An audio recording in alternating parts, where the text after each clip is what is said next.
ಇದು ಬಾಪೂಜಿ ವಿದ್ಯಾಸಂಸ್ಥೆ ಅಲ್ಲಪ್ಪ, ಮಲ್ಲಿಕಾರ್ಜುನ್ ಅವರೇ. ಪಾಪ ಕಟ್ಟಿದ್ರು ಅವರು ಪುಣ್ಯಾತ್ಮರು.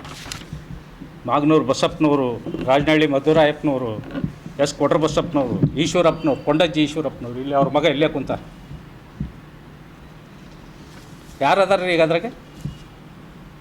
ಯಾರದಾರ ಇದ್ರಾಗೆ ಬಾಪೂಜಿ ಸಂಸ್ಥೆ ಒಳಗೆ ಯಾರು ಇದಾರ? ಮೆಂಬರ್ ಇದ್ದಾರ? ಇವ್ರ ಫ್ಯಾಮಿಲಿ ಯಾರು ಇದ್ದಾರ? ಈಗ ಹೆಸರು ಹೇಳಿದ್ನಲ್ಲಿ ಇವ್ರ ಫ್ಯಾಮಿಲಿ ಯಾರು ಇದ್ದಾರೆ? ಯಾರೋ ಸಂಪಣ್ಣ ಮುತಾಲಿಕ್ ಅಂತ, ಅವರ ಸಂಸ್ಥೆಗೆ ಕೆಲಸ ಮಾಡೋಕ್ಕೆ ಬಂದವನು. ಅವ್ನು ಇನ್ನು ಎಷ್ಟರ ಮಟ್ಟಿಗೆ ಲೆಕ್ಕ ಕೇಳಬಲ್ಲ ಬಾಪೂಜಿ ಸಂಸ್ಥೆ ಒಳಗೆ. ಹಾಂ, ಪಾಪ ಪುಣ್ಯಾತ್ಮರು ಕಟ್ಟಿದ್ರು ಅವ್ರ ಊರಿನ ಅಭಿವೃದ್ಧಿಗೆ, ನಮ್ಮ ನಾಡಿನ ಅಭಿವೃದ್ಧಿಗೆ, ಬಡ ಮಕ್ಕಳಿಗೋಸ್ಕರ.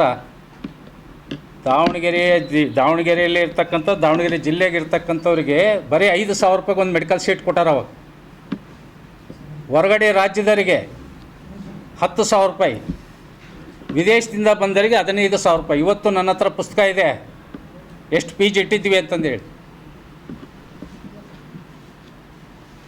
ಏನು ಬಾಪೂಜಿ ಸಂಸ್ಥೆ ಮಾಡಿದ್ಯಾ? ದುರ್ಗಾಂಬಿಕಾ ದೇವಸ್ಥಾನನ ನಿಮ್ಮ ಮನೆ ಆಸ್ತಿ ಮಾಡ್ಕೊಂಡಿದೀಯಾ? ಸಾರ್ವಜನಿಕರದಿದ. ನೀವು ಸಾಮೂಹಿಕವಾಗಿ ರಾಜೀನಾಮೆ ಕೊಡೋ ತನಕ ಬಿಡಲ್ಲ, ಇದ್ರ ಹೋರಾಟ ಮಾಡೇ ಮಾಡ್ತೀವಿ. ಭಾಳ ಎಚ್ಚರಿಕೆಯಿಂದ ಮಾತಾಡ್ರು. ಯಶವಂತರಾವ್ ಬಗ್ಗೆ ಆಗಲಿ, ನಮ್ಮ ಟೀಮಿನ ಬಗ್ಗೆ ಆಗಲಿ, ಯಾರ ಬಗ್ಗೆ ಆಗಲಿ ಮಾತಾಡಬೇಕಾದ್ರೆ ಭಾಳ ಎಚ್ಚರಿಕೆಯಿಂದ ಮಾತಾಡು ಮಲ್ಲಿಕಾರ್ಜುನ್ ಅವರೇ ಅಂತಂದು ಹೇಳಲಿಕ್ಕೆ ಬಯಸ್ತೀನಿ.